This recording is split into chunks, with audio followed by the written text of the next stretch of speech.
আদর কইরা ডাকমু জান, কাছে একটু আইয়াসান, মনের কথা হই না জান, কি জাতিতে মারলে নামাই বান। ওরে কালা আসান, তোমার লাগি মন করে আনসান। আসসালামু আলাইকুম দর্শক, সবাই কেমন আছেন? চলে আসলাম আবারও একটা নতুন ভিডিও নিয়ে আপনাদের সামনে। তো দর্শক, আপনারা দেখেছেন যে ব্যাপারী পরিবারে কিন্তু এখন আসলে উথাল পাথালের একটা অবস্থান চলছে। উথাল পাথাল এই জন্য, কেননা মিম আর শারমিনের পাল্টাপাল্টি জবাবের পরে কিন্তু আসলে মানে সবাই পাগল হয়ে গেছে। মিম যত না ভিউ পেয়েছে তার কড়া জবাব দিয়ে শারমিন কিন্তু তার ডাবল ভিউ পেয়ে গিয়েছে। বিশেষ করে ফকিন্নি শারমিনের চ্যানেলে কিন্তু অত সাবস্ক্রাইবার নাই, কিন্তু এই মিমের নামটা ব্যবহার করে সে কত কত টাকা কামাই করে নিল দর্শক একবার বোঝেন। এরপরে এই ভিউয়ের লোভে সে এখন তার মাকে বাসর ঘর খোলার কাজে ব্যবহার করে বলে যে মা হচ্ছে বাঁশ নিয়ে খুলে ফেলছে। আবার এইদিকে দর্শক দেখেন আপনার মানে সাবিনা, সে তো মিমের সাথে তার ঝামেলারই একটা ভিডিও দিল, ওটাতে কিন্তু সে বেশি ভিউ পায় নাই, সেই জন্য সে এখন আবার নতুন করে ভিডিও নিয়ে আসছে শারমিন মিমের সাথে নিজের ভিডিও নিয়ে। তো সাবিনা যেখানে আছে সেখানে প্যাচ থাকবে না তত হয় না দর্শক। আরিফ আসছে, আরিফ আসার পরে আরিফ অনেক খোটা দিছে যে যেখানে বড় ভাই আছে, মানে বাপ্পির কথা বলছে যে বাপ্পি থাকতে তাকে তো দরকার নাই। এরপরে সাবিনা টাকা দেওয়ার ভয়ে আরিফ যে পালাইছে জামাই বাজার থেকে তা না, সাবিনা বলে আরিফ নাকি 2 ঘন্টা উঠে বসেছিল, কেউ যায় নাই। তো ঠিক আছে, না গেলে না যাক, আরিফ না খায় চলে গেছে। এখানে দর্শক আমার দুটো পয়েন্ট আছে। দেখেন, একটা বিয়ে খেতে আসছে দুলা ভাই, সে তো অন্য কাজ রাখতে পারে না। এই যে বাপ্পি গিয়ে যে পড়ে আছে, বাপ্পি তো সেই শুধু পাবনা থেকে গিয়ে পড়ে আছে, তাহলে বাপ্পির কতগুলো কাজ হ্যাম্পার হচ্ছে। আরিফ একটা দিন যদি পুরো শ্বশুরবাড়িকে না দিতে পারে, আরিফের জন্য তো সবাই সবার ঘুমের টাইম চেঞ্জ করবে না। আর তিশার ফ্যামিলি তো এরকম, যেহেতু সবাই ভিডিও করে সবারই কিন্তু একটু একটু টাইম লাগে। যেমন দেখেন শাহিন মিজান থেকে শুরু করে সবাই কিন্তু ছিল, আর আরিফ ছিল না, কেন আরিফকে দুলাভাই হিসেবে বেশি টাকা দিতে হতো। এই আরিফ আর খুকি ছাড়া বাকিরা কিন্তু মোটামুটি পার্টিসিপেট করার চেষ্টা করছে দর্শক। তো এইখানে সাবিনা বলেছে যে তার মাকে টেনে কথা না বলতে, আর শারমিন যেহেতু কোহিনুরের ওঠ নিয়ে প্রস্তুত হচ্ছে যে কোহিনুরের ক্ষমতা কি, এই জন্য কিন্তু করিম ব্যাপারী আলাদা 1000 টাকা দিচ্ছে বাবুকে জামাই বাজার করাতে, এবং আপনার 1000 টাকা দিচ্ছে। কোহিনুর বেগম নিজে 1000 টাকা দিচ্ছে। তবে বাবু যে জামা বাজার করে নিয়ে এসছে এটাতে কিন্তু অ্যাটলিস্ট আমি স্যাটিসফাইড না, কেননা গরুর মাংস নাই, ইলিশ মাছ নাই, এটা আবার কেমন জামাই বাজার বলেন? একটু তো অ্যাটলিস্ট গরুর মাংস থাকতে পারতো। আর বাবু আর মিমের মধ্যে যদি আপনারা ভাবেন যে ঝগড়া মিটে গেছে, আসলে কিন্তু ঝগড়া মেটে নাই, ঝগড়া কিন্তু এখনো চলতেছে। তবে আমার একটা জিনিস খুব খারাপ লাগছে যে পারুল বেগমের কাছে কথা হচ্ছে যে টাকা দিতে পারলে তুই ভালো, না তো ভালো না। বাবু এতদিন ধরে ওই বাড়ি ভাড়া কেন দিয়ে আসছে আমি জানি না, তারা তো বাবুকে কখনো ছেলে হিসাবে ট্রিট করে নাই। মাঝখানে আত্মীয় স্বজন এসে পোলাও বিরিয়ানি রান্না করে খাইছে, আর ওইখানে এখন ওই ফ্যামিলিতে রাজের দর্শক এমন একটা মূল্য হয়ে গেছে যে মূল্যটা আসলে দর্শক কোনোভাবেই কমানো সম্ভব না। ইভেন রাজের মা বাপও ওই ফ্যামিলিতে একটা বড় অবস্থান নিয়ে দাঁড়িয়েছে। আর দর্শক, আমি আসলে এখন একটা জিনিস বুঝি যে শারমিন আসলে 9 বছর সংসার করছে, তাহলে বোঝেন একটা মেয়ে বাচ্চা 9 বছর ধরে সংসার করে যখন দেখছে যে কোনো ফল উৎপাদন হচ্ছে না, তখনই তাকে কিন্তু তার স্বামী ডিভোর্স দিছে।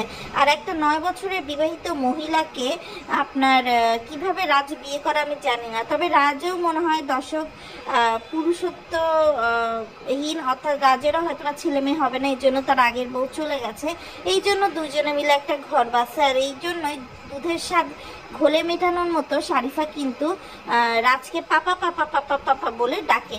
তো দর্শক, অনেকেই প্রশ্ন তুলছে যে মিম যখন প্রথমে বাবুর সাথে বিয়ের পর রাতে হোটেলে গিয়েছিল তখন তো একবার আবদিয়ার কথা আসে নাই, এখন কেন আবদিয়ার কথা আসছে আমি জানি না। মিম এটার উত্তর দিবে কি দিবে না, তবে আমার কাছে যেটা মনে হয়েছে, দেখেন ওটা তো ছিল একদম খুব গভীর রাতে গেছিল, আবার সকাল সকাল চলে আসছিল, রাতে ঘুমানোর টাইমটুকু।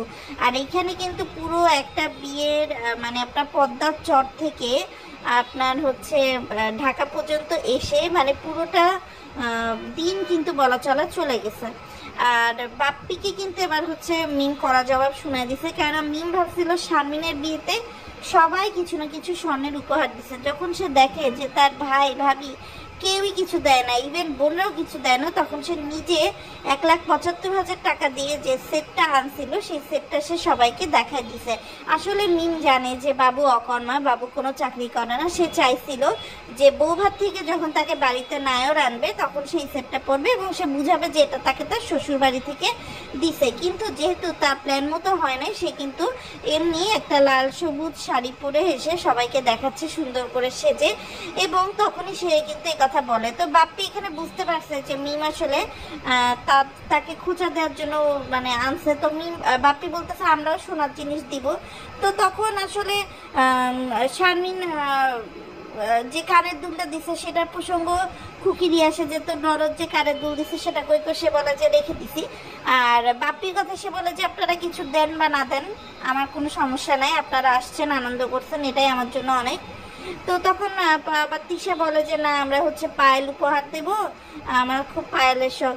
কিন্তু দেখেন দর্শক, সাবিনা একদম চুপ। তো সাবিনা যদি এগুলোই করবে তাহলে সাবিনার তো আসার দরকার নেই। তারপর মিজান, খুকি, সাদিয়া এরা কি একটা ভালো জিনিস দিতে পারে না? এরা কিন্তু ঠিকই দিতে পারে, চাইলেই দেওয়া পসিবল, কারণ এতদিন ধরে তারা এখানে বসে বসে খাচ্ছে। আর সাবিনার যদি এতই রাগ হয়, আরিফ আসছিল আরিফের সাথে চলে যায়, তো সাবিনার হচ্ছে কন্টেন্টও লাগবে, আবার রাগও লাগবে, আবার সবই লাগবে।